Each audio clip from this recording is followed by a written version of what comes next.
Hi, folks. This is Don Meisner with the North Country Fishing Report. Well, I got to tell you, yesterday I get a call from my friend Will Clute, and he said, "How would you like to go walleye fishing?" And I said, "Will, when?" He said, "Right now." And I wasn't able to. I had other things, other commitments. But it was very interesting because here it is in January, and we got people out fishing walleyes in open water in the St. Lawrence River. We haven't had conditions like this for a long, long time where we don't have really any snow. We've got no ice that's forming on the water. I should be on here talking to you about ice fishing. But let's get back to Will's walleye fishing. I asked him how he's been doing. He says, "You can't believe the number of walleyes we're catching."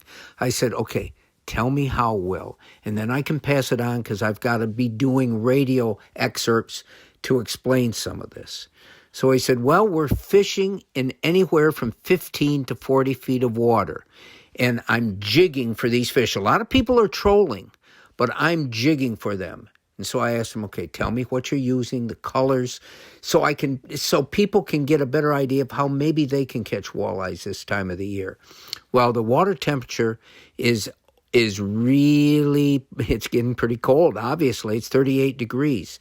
And Will says he's using either bucktail jigs that are sort of minnow in comparison, minnow colors, or he's using soft plastic swim baits, 3.25 inches long, and he's using either a ball jig, that's a round jig head, or they call them swim bait shaped jigs heads.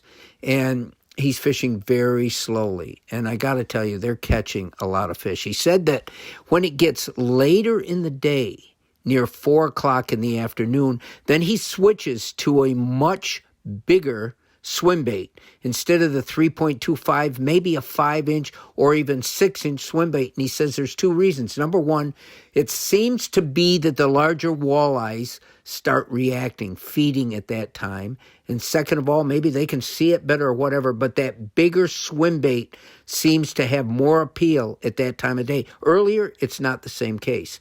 The other thing that he's using is 5-inch, I'll say Senko type, because we all can associate that name Senko, but they're actually the worms that Will makes. He has a bait company called Gotcho Baits, and these soft plastics are fabulous. So he's using a 5-inch soft plastic worm, or he's using swim baits or bucktail jigs. He said that the bass have really slowed down because it's still legal to catch and release bass on the reservation. He said the very few bass compared to what it was a month ago, but the fish tend to be quite big that you're catching. Will told me something else, though, that I found really interesting, and I'm going to use that in another report, but that was his use a month ago of shiners.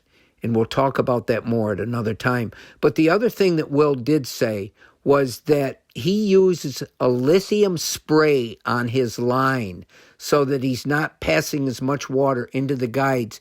One of the toughest things to do when you're fishing this time of the year and it's close to freezing is trying to get the ice out of your guides. The ice will form very quickly as your line goes in and out.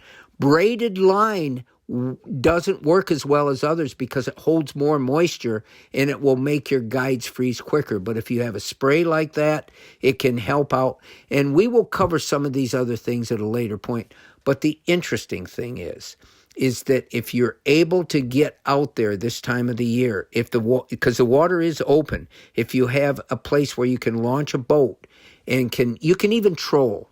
Will says there's a lot of people on the reservation right now that are trolling for walleyes, and they will hit, even though the speed is different, it's lateral instead of vertical, but they're being effective too.